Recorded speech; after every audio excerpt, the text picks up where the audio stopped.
Shalom teman-teman. Gimana nih kabarnya? Pasti baik-baik aja kan? Selama ini sampai sekarang kita masih ibadah online terus, tapi kita terus harus memuji Tuhan. Sebelum kita memulai ibadah, marilah kita berdoa. Terima kasih Tuhan, hari ini kami datang kepadamu.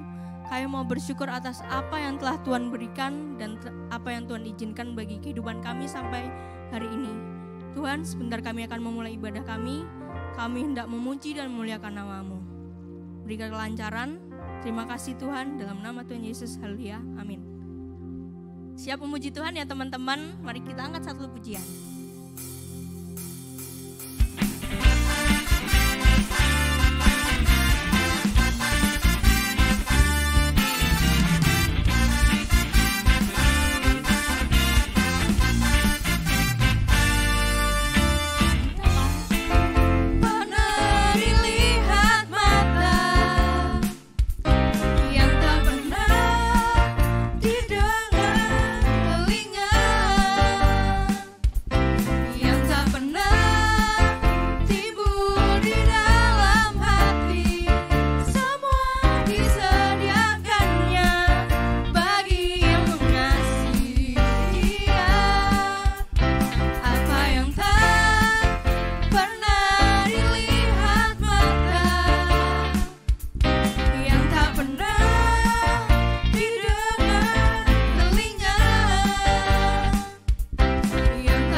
Teman-teman, sejenak kita mau mendengarkan firman Tuhan. Sebelum mendengarkan firman Tuhan, mari kita angkat satu pujian ini.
kasih Bapa, dalam nama Yesus, haleluya. Halo, selamat pagi Hawetin yang dikasihi Tuhan. Biar Om Gadot suaranya jelas, dilepas ya maskernya ya. Nah, ini lebih enak, lebih kelihatan. Puji Tuhan, pagi hari ini Om Gadot akan melanjutkan tema yang kemarin. Kalau tema besar kita kan Tuhan mengasihi orang berdosa. Nah, minggu ini di minggu kedua bulan Februari, Om Gadot akan bawakan judulnya Pertobatan Niniwe. Nanti bisa dilihat di slide ya. Pertobatan Niniwe. Pagi hari ini Om Gadot akan bahas satu pribadi, seorang nabi yang bernama Yunus. Wah, pasti sudah pada hafal semua. Ya, kitab Yunus ini ada di Perjanjian Lama, terdiri dari 4 pasal dan 48 ayat. Sangat singkat. Kita akan belajar dari pertobatan orang-orang Niniwe yang terjadi ketika Yunus berkhotbah atas kota tersebut. Nah, sebagai gambaran awal, ya kita belajar sedikit pendalaman Alkitab sedikit ya. Nah, penulis kitab ini adalah Yunus. Tema buku Yunus ini luasnya kasih sayang Allah yang menyelamatkan. Tanggal penulisan diperkirakan tahun 760 sebelum Masehi. Latar belakang dari kitab ini, Yunus adalah seorang nabi dari kerajaan utara atau Israel utara, kerajaan utara Israel. Yunus berasal dari Gad Heder, kira-kira 3-5 km utara Nazaret di Galilea.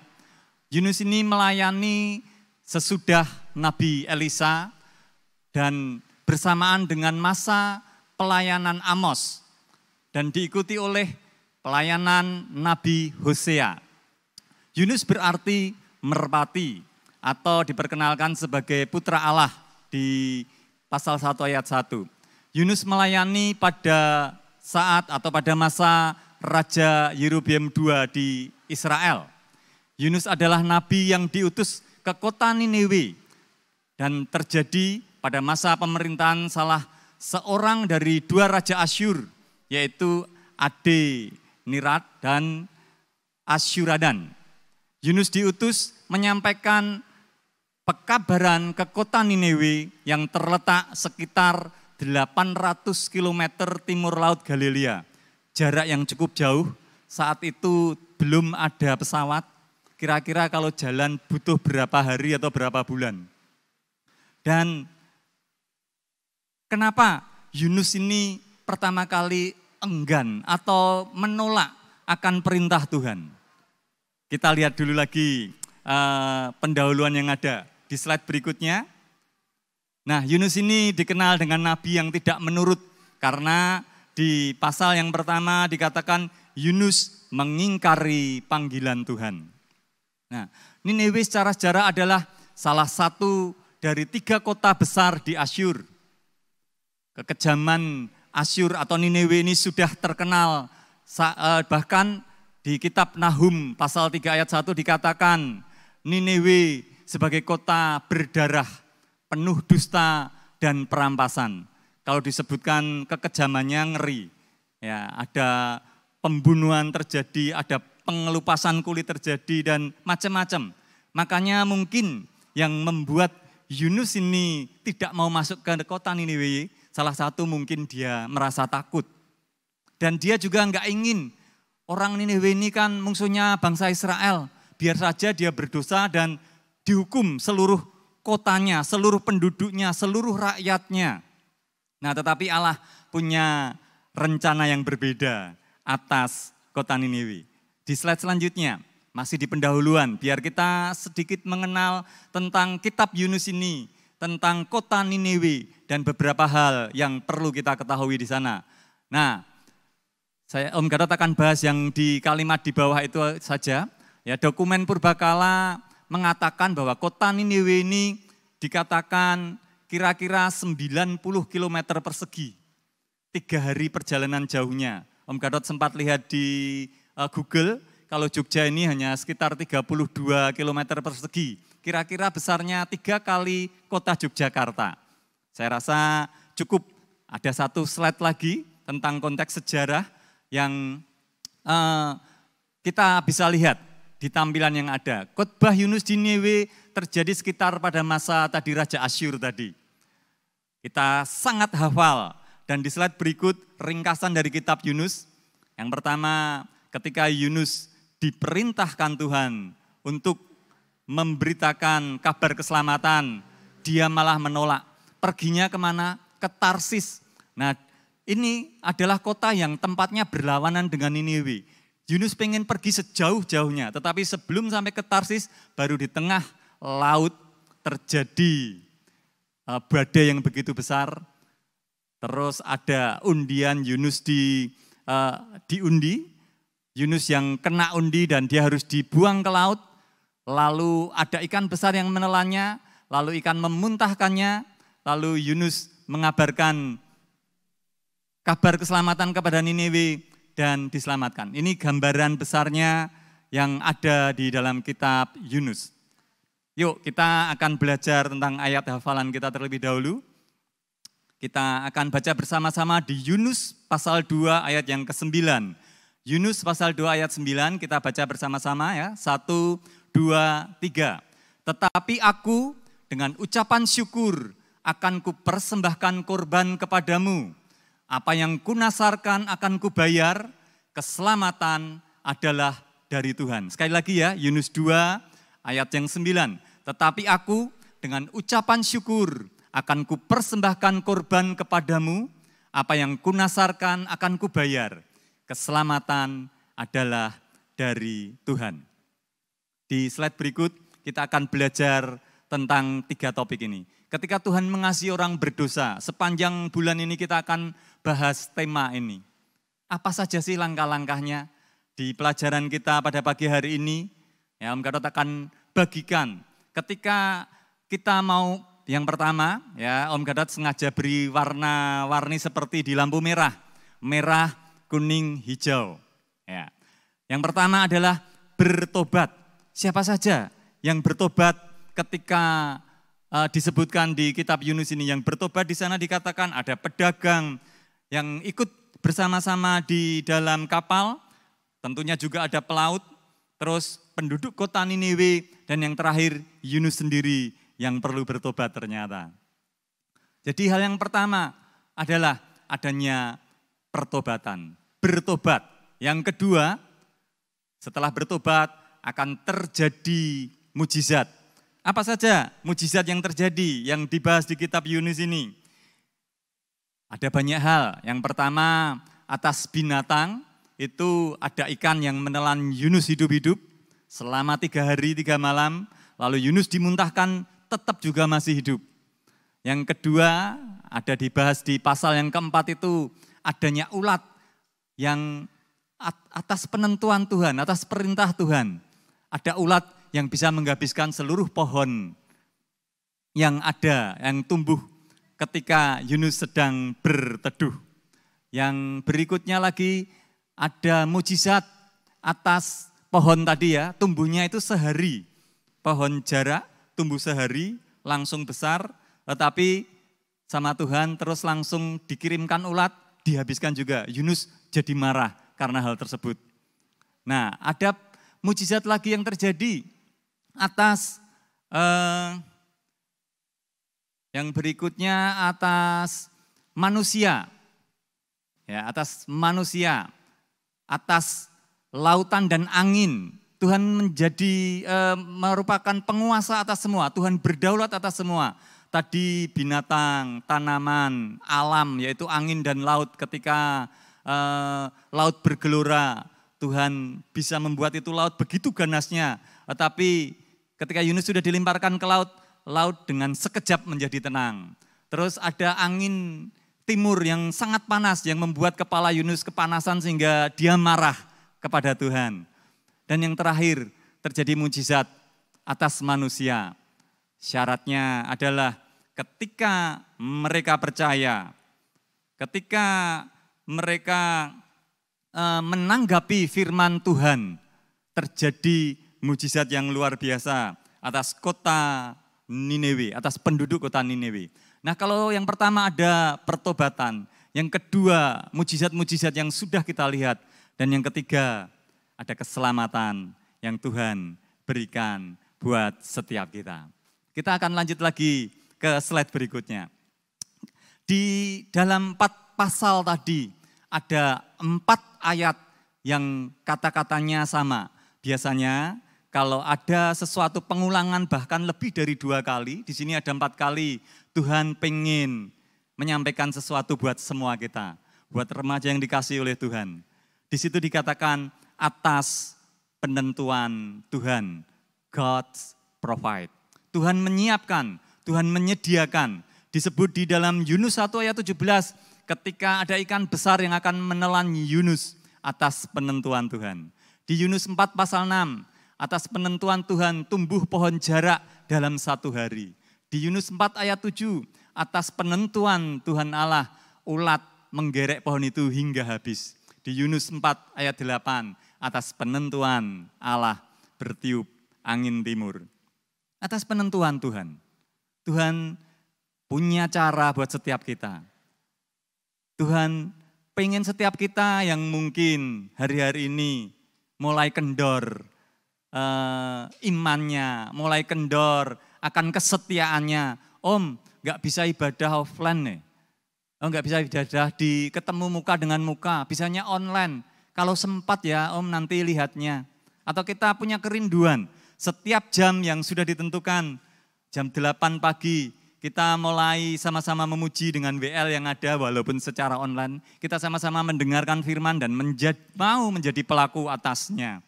Atas penentuan Tuhan. Lalu kita belajar lagi yang lain yang sangat hebat.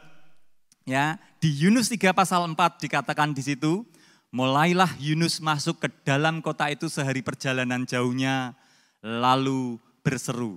Kalimatnya sangat singkat, kalimatnya seperti ini. 40 hari lagi, maka Niniwe akan ditunggang balikkan. Diulang-ulangi. 40 hari lagi, maka Niniwe akan ditunggang balikkan. Diulangi lagi. 40 hari lagi, maka Niniwe akan ditunggang balikkan. Stop. Ya. Hanya 1 kalimat. Tetapi kalimat ini yang merubah bangsa Niniwe yang jahat menjadi orang yang takut kepada Tuhan. Dan mereka sama-sama mengadakan pertobatan, mereka percaya kepada firman Tuhan. Mereka berkabung, bahkan pertama dari rakyatnya sudah mendengar dan menjadi percaya. Terus rajanya mendengar dan menjadi percaya. Bahkan rajanya memerintahkan kepada seluruh rakyatnya, kepada seluruh hewan-hewan yang ada, tidak boleh makan, tidak boleh minum. Siapa tahu nanti Allah yang Maha Kasih itu menyesal serta berpaling dari murkanya yang bernyala-nyala sehingga kita tidak binasa. Dengan 1 khotbah, 1 kalimat yang sangat sederhana. 40 hari lagi, maka Niniwe akan ditunggang balikkan. Membuat orang Niniwe itu gentar. Membuat orang Niniwe ini percaya. Dan terjadi di Yunus pasal 3 ayat yang 10 dikatakan, ketika Allah melihat perbuatan mereka itu, yakni bagaimana mereka berbalik dari tingkah lakunya yang jahat, maka menyesallah Allah karena malapetaka yang telah dirancangkannya terhadap mereka. Dan ia pun tidak jadi melakukannya. Luar biasa. Ada keselamatan yang Tuhan berikan buat kota Niniwe. Kotanya besar, kotanya indah. Bahkan dikatakan di dalam tulisan buku-buku sejarah yang ada, itu lebar daripada temboknya itu sampai lebih dari 10 meter, dikatakan 10 sampai 16 meter tebalnya. Enggak ada ya sekarang tembok yang setebal itu, mungkin tembok Cina kalah tebal. Karena dikatakan bahkan kereta-kereta bisa lewat di atas tembok itu, tingginya juga lumayan tinggi. Lebih dari 10 meter, bahkan dikatakan ada yang sebut sampai 100 meter. Wah, tapi kalau 100 meter gimana ya naiknya gitu. Ya, itu beberapa sejarah yang menyatakan ketika diteliti dari sejarah kota Niniwe ini. Kota Niniwe ini menjadi kota yang akhirnya diselamatkan oleh Tuhan. Karena apa? Karena mereka mau bertobat. Karena ada pertobatan, ada mujizat Tuhan. Karena ada mujizat Tuhan, ada keselamatan yang Tuhan sediakan bagi kota ini. Dan luar biasanya, belum pernah sampai hari ini terjadi para pengkhotbah besar bahkan, baik dari Indonesia, dari luar negeri. Satu kali khotbah, satu kalimat bisa menyelamatkan 120.000 orang. Ya, paling pas zaman Petrus di Kisah Rasul, 3.000 yang dibaptis, selamat, puji Tuhan. Mungkin ada pendeta besar, kumpul di lapangan bisa 100.000 orang, diberkati. Tetapi apakah 100.000-nya ini belum orang percaya semua? Saya yakin banyak yang hadir ketika KKR sudah orang percaya. Ada juga yang belum percaya dan bisa menjadi percaya. Tetapi hebatnya Yunus yang merupakan nabi Tuhan, yang tadinya ogah-ogahan, tadinya menolak, enggak mau diperintah sama Tuhan. Dengan satu kalimat khotbahnya, 40 hari lagi maka Niniwe akan ditunggang balikkan, menyelamatkan, menobatkan 120.000 orang, menobatkan satu kota seluruhnya karena kasih Tuhan yang luar biasa. Inilah mujizat yang terjadi, inilah keselamatan yang Tuhan berikan buat setiap kita ketika ada pertobatan terjadi dalam diri kita. Kita periksa masing-masing hidup kita. Sudahkah Tuhan aku berkenan di hadapan-Mu? Apa yang sudah aku lakukan Tuhan? Mungkin aku menyakiti hati-Mu. Mulai bertobat minta ampun. Sehingga ada mujizat dan ada keselamatan yang Tuhan berikan buat setiap kita. Masih ada beberapa slide untuk penutup kita pada pagi hari ini. Nah, sebuah pelajaran tentang pengampunan.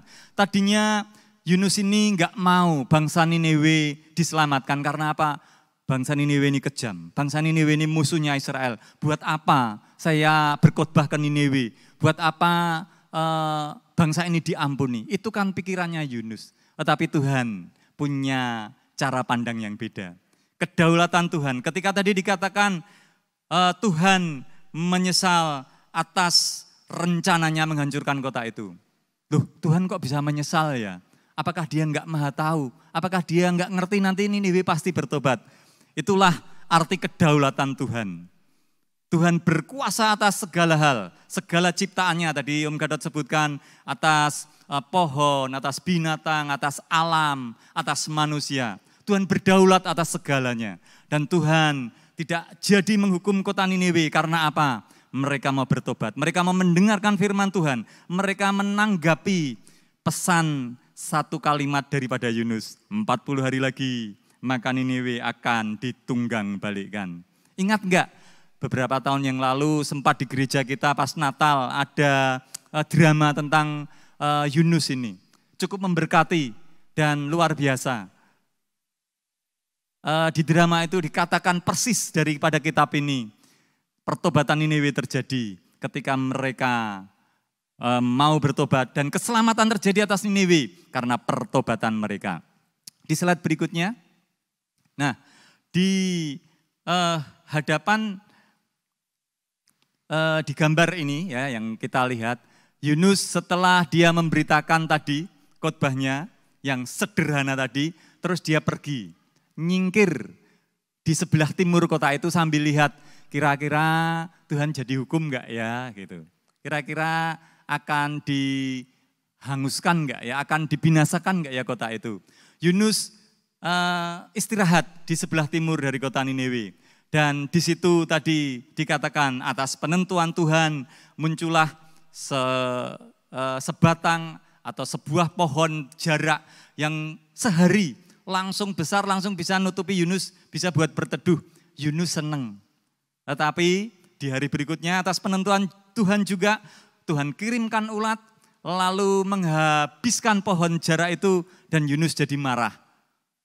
Yunus mangkel, Tuhan kenapa? Kan saya lagi enak-enak berteduh, saya lagi enak-enak mau lihat Niniwe dihancurkan atau enggak. Tetapi atas penentuan Tuhan, Yunus juga boleh diselamatkan juga. Yunus akhirnya bertobat dengan apa yang dia lakukan. Karena memang kasih Tuhan begitu luar biasa. Ada satu pertanyaan di statement berikutnya. Kalau Di situ dikatakan di yang tertulis kuning ya di Yunus 4 ayat 11 itu saya cuplik di situ. Ada kata-kata bagaimana tidak aku akan sayang kepada titik-titik. Silahkan isi titik-titik ini dengan masing-masing namamu atau mungkin nama papah mamahmu atau mungkin nama kakak adikmu atau mungkin nama orang yang kamu sayangi. Bagaimana Tuhan tidak sayang kepada si A, bagaimana Tuhan tidak sayang kepadaku. Bagaimana tidak Tuhan akan sayang kepada orang yang berdosa sehingga dia boleh diselamatkan. Ada satu lagu yang mungkin buat kita jadi lagu baru ya. Lagunya itu bagaimana Tuhan tidak kan sayang pada Indonesia bangsa yang besar. Jutaan pulau-pulau, jutaan suku bangsa yang ada di Indonesia. Tuhan juga sayang atas Indonesia. Mungkin Tuhan izinkan ada pandemi terjadi, tetapi Tuhan sayang buat setiap kita sehingga kita boleh tetap diberi kesehatan, kita boleh tetap diselamatkan karena kasih Tuhan yang tidak pernah berkesudahan. Penutup kesimpulannya adalah Allah menyelamatkan para pelaut orang-orang Niniwe dan juga nabinya yang membangkang. Belas kasihannya itu terjadi buatmu dan buatku. Belas kasihan Tuhan ada atas setiap kita. Dan kasihnya tidak pernah berubah. Satu statement terakhir di slide yang terakhir dikatakan, pertobatan sejati melibatkan penyesalan yang dalam bagi dosa dan meninggalkannya. Amin. Tuhan memberkati setiap HW Teens yang ada, Tuhan memberkati setiap yang mendengarkan firman Tuhan pagi hari ini. Tuhan memberkati setiap kita karena pertobatan kita. Karena mujizat yang Tuhan sudah kerjakan, sedang kerjakan, dan akan kerjakan buat setiap kita. Karena keselamatan yang Tuhan juga kerjakan buat setiap kita. Saya panggil WL Singer untuk menyanyikan satu pujian. Hidupmu berharga bagi Allah. Tuhan memberkati. Sampai jumpa di hari yang selanjutnya. Haleluya.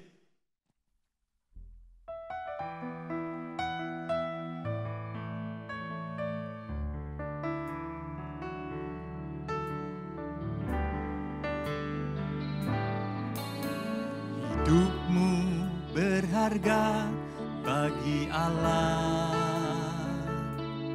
tiada yang tak berkenan di hadapannya. Dia ciptakan kau seturut gambarnya, sungguh terlalu indah kau bagi Dia. Dia berikan kasih-Nya bagi kita. Dia telah relakan segala-galanya. Dia disalib untuk tebus dosa kita. Karena hidupmu sangatlah berharga. Yang terkulai takkan dipatahkannya. Dia akan jadikan indah, sungguh lebih berharga. Sungguh yang telah pudar takkan dipadamkannya. Dia akan jadikan terang untuk kemuliaan-Nya. Hidupmu sungguh berharga bagi Allah. Haleluya Yesus. Hidupmu berharga bagi Allah. Tiada yang tak berkenan di hadapannya. Dia yang menciptakan engkau seturut gambarnya. Terima kasih Yesus. Sungguh engkau terlalu indah bagi Dia.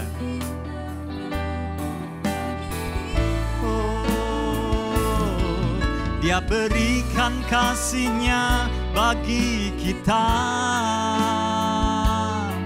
Dia telah relakan segala-galanya. Dia disalib untuk tebus dosa kita. karena hidupmu sangatlah berharga. Sama-sama katakan, buluh yang terkulai takkan dipatahkannya. Dia yang akan menjadikan setiap kita remaja, Tuhan, sungguh indah dan sungguh berharga di hadapannya. Terima kasih Yesus. Haleluya. Untukmu sekali lagi, buluh yang terkulai, buluh yang terkulai takkan dipatahkannya. Dia akan jadikan indah, sungguh lebih berharga. Sumbu yang telah pudar takkan dipadamkannya. Dia akan jadikan terang untuk kemuliaannya. Dia akan jadikan terang untuk kemuliaannya. Dia akan jadikan terang untuk kemuliaannya. Haleluya, haleluya Yesus. Terima kasih Tuhan, terima kasih Yesus, terima kasih. Haleluya, haleluya. Glory bagimu Tuhan. Haleluya. Bapa di surga, kami mengucap syukur buat kemurahan-Mu yang lebih daripada hidup. Engkau yang menjadikan kami Tuhan berharga di mata-Mu. Engkau yang sudah menyelamatkan kami Tuhan ketika kami menerima firman-Mu dan kami boleh bertobat. Ada mujizat Allah yang terjadi, ada keselamatan yang Allah kerjakan buat setiap kami remaja-Mu yang mengasihi Engkau. Memberkati setiap kami Tuhan pelayan-Mu, memberkati setiap kami yang mendengar firman-Mu, memberkati setiap yang mendengar siaran ini. Di dalam nama Yesus, kami mau menjadi anak-anak Allah yang berharga bagi Tuhan, yang mau menjadi pelaku-pelaku firman-Mu Tuhan. Karena kami tahu bahwa keselamatan hanya kami dapatkan di dalam nama Tuhan Yesus Kristus. Kami berdoa dan mengucap syukur pada pagi hari ini di dalam nama di atas segala nama, nama di mana semua lutut bertelut dan semua lidah mengaku Yesus Tuhan. Haleluya. Semua yang percaya sama-sama katakan amin.